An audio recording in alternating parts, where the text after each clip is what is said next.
Good morning, this is Feline. Today, I'm going to give you healthy tips and habits that are not just nice to have. They are our lifeline. They are the small things that literally keep our bodies from drowning in our 30s, 40s, 50s, and beyond. Every good habit is a vote for the future version of yourself who is not drowning in meds, depleted by 3 p.m., nor missing any members with loved ones due to poor health. Now, why are healthy habits important? First is prevention, because prevention beats medication. Habits like hydrating, moving daily, and eating whole foods are very important.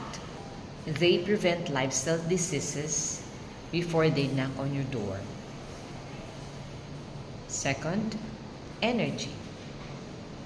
Because energy is power, and energy is your real wealth.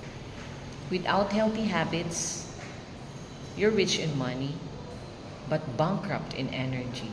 The third is mental clarity. Mental clarity in making decisions, combined with sleep, nutrition, and movement. These are brain food. And in this noisy world, clear thinking is your power move. I hope these health tips will help us to always be conscious of what we do on a daily basis.